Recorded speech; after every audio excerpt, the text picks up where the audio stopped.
किसी ने बड़े कमाल की बात कही है कि अगर आपके ज़िंदगी में रोकने टोकने वाले लोग हैं तो आप उनका शुक्रिया मानिए, क्योंकि जिस बाग में माली नहीं वह बाग बहुत जल्दी उजड़ जाते हैं।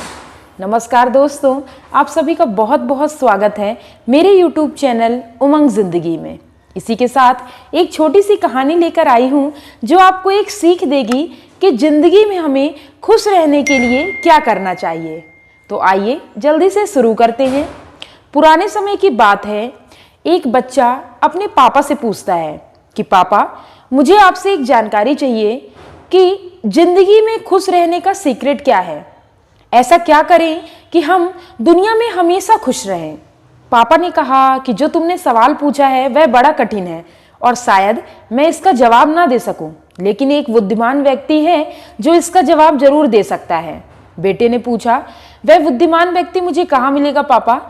तब पापा ने कहा कि यहाँ से तुम्हें जो चोटी ऊंची दिखाई दे रही है वहाँ पे महल बना हुआ है। तुम उस महल के अंदर जाओगे, वहाँ पे तुम्हें वह बुद्धिमान व्यक्ति मिल जाएंगे और तुम्हें इस बात का जवाब दे देंगे।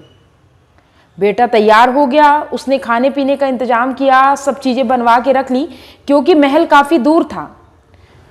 उसकी जो ऊंचाई थी काफ़ी ऊंची थी, इसलिए वह खाने पीने का इंतजाम करके चला गया।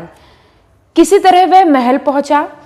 महल देखने में वाकई में इतना सुंदर था कि एक पल के लिए वह भूल गया कि मैं यहाँ किस काम के लिए आया हूँ। चारों तरफ महल इतना सुंदर हरा भरा कि उसका मन वहीं पे खुश हो गया कि जो देखने में बाहर से इतना सुंदर होगा, अंदर से कितना सुंदर होगा। वह वहाँ पे सिपाहियों के पास गया और बोला कि मुझे यहाँ के बुद्धिमान व्यक्ति से मिलना है, क्या आप मुझे उनसे मिलवा सकते हैं? सिपाहियों ने कहा, हाँ, आज सभा लगी है, कई सारे व्यापारी बाहर के लोग आए हैं, उनसे मुलाकात हो रही है, आप भी वहाँ जाके उनसे मिल सकते हैं। वह अंदर की तरफ गया। जैसे ही महल के अंदर वह राजा के दरबार पे गया, चारों तरफ की खूबसूरती को देखकर उसका मन प्रसन्न हो गया। वह बच्चा उस खूबसूरती में खो गया। कई लोग बैठे थे, फूल, खाने पीने की चीजें, तरह तरह की चीजें थीं। उस बच्चे का मन उसमें रम गया। फिर वह वहां पे गया। जब सभा खत्म हुई तो राजा अर्थात वह बुद्धिमान व्यक्ति उस बच्चे से मिले। बच्चे ने कहा, मुझे मेरे पिताजी ने आपके पास भेजा है, मेरा एक सवाल है, उसका मुझे जवाब चाहिए। राजा ने कहा, कहो क्या सवाल है? बच्चे ने पूछा कि मुझे आप बता दीजिए कि इस दुनिया में खुश रहने का सीक्रेट क्या है। राजा ने मुस्कुराए और बोले कि इसका जवाब तो मैं तुम्हें जरूर दूंगा, लेकिन इससे पहले ये एक चम्मच पकड़ो, इस पे मैं 2 बूंद तेल डालता हूं और याद रखना कि यह तेल गिरना नहीं चाहिए। उस बच्चे के हाथ में चम्मच दिया, उसमें 2 बूंद तेल डाला और कहा कि तुम इस पूरे महल की एक परिक्रमा लगा के मेरे पास आओ। बच्चा चला गया। बच्चे का पूरा ध्यान उस चम्मच में था। वह कई सीढ़ियां ऊपर चढ़ के पूरे महल का चक्कर लगाकर करीबन 1 घंटे में फिर से राजा के पास आया। राजा ने कहा, आ गए तुम? बच्चे ने कहा, हाँ मैं आ गया हूं, अब मुझे आप जवाब दीजिए। राजा ने कहा, मैं जवाब दे दूंगा, लेकिन इससे पहले बताओ, देखो मैंने जो इतने सुंदर सुंदर फूल लगवाए हैं, इतना सुंदर महल बनवाया है, क्या तुमने देखा? तब बच्चे ने कहा कि माफ करिए, मेरा ध्यान तो उस पर गया ही नहीं। मैं तो सिर्फ यह ध्यान दे रहा था कि मेरे इस चम्मच से तेल गिरे ना। राजा ने कहा, जाओ एक बार फिर से परिक्रमा लगा के आओ और इस बार सारी चीजें निहार के आना।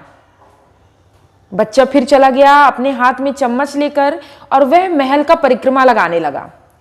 अब इस बार क्या होता है कि वह बच्चा महल को देखकर खुश हो जाता है। उसका मन खो जाता है। इतने सुंदर बाग बगीचे, हर एक चीज इतनी सुंदर कि उसे ध्यान नहीं रहता कि उसने हाथ में चम्मच पकड़ा है या कुछ पकड़ा है या नहीं। बस वह देखने में मगन रहता है और फिर घूम फिर के 1 घंटे बाद फिर से वह राजा के पास आता है। राजा ने कहा, तुमने खूबसूरती देखी महल की?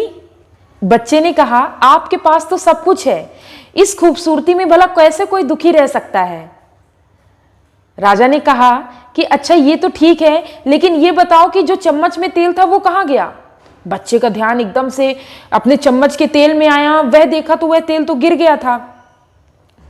बच्चे ने कहा कि मेरा ध्यान तो इससे चला ही गया था, मैं खूबसूरती में इतना मगन हो गया था कि मुझे ध्यान ही नहीं था कि मुझे अपने हाथ में पकड़े हुए चम्मच के तेल को बचाना है। राजा ने कहा, यही है सीक्रेट ऑफ हैप्पीनेस, यही है जिंदगी की खुशी कि आप जिस पल को जी रहे हो खुश होकर जियो। लेकिन आपको दोनों चीजों को बैलेंस करनी है। आपको आगे की खुशी को तो ध्यान रखना है, लेकिन उसके साथ साथ उसके लिए आपने पीछे कितनी मेहनत की है, कितने कष्ट उठाए हैं, उसको नहीं भूलिए। आप अपने संस्कारों को भूलकर आगे मत बढ़िए, बल्कि संस्कारों के साथ, बड़ों के आशीर्वाद के साथ आगे बढ़िए। उस समय आप हमेशा खुश रहेंगे। आगे की खुशियों को देखकर पीछे जो आपने कष्ट उठाए हैं उसे मत भूलिए। यही जिंदगी की खुशी है। उम्मीद करती हूँ दोस्तों आपको ये कहानी पसंद आई होगी। इसी तरह हमें भी हमेशा जब हम तरक्की कर लेते हैं, आगे बढ़ जाते हैं, तो हमें पीछे के कष्ट को नहीं भूलना चाहिए। उस खुशी तरक्की के पीछे हमें जो संस्कार मिले हैं, जो बड़ों का आशीर्वाद मिला है, उसे नहीं भूलना चाहिए। अगर आप इन दोनों चीज़ों को बैलेंस करके आगे बढ़ेंगे तो आप दुनिया में कभी दुखी नहीं हो सकते, ये मेरा दावा है। अगर कहानियाँ पसंद आ रही हैं तो मेरे चैनल को सब्सक्राइब कर लीजिएगा, लाइक करिए और कमेंट करके ज़रूर बताइएगा। मिलती हूँ अगली कथा कहानी के साथ, तब तक के लिए जय हिंद, वंदे मातरम।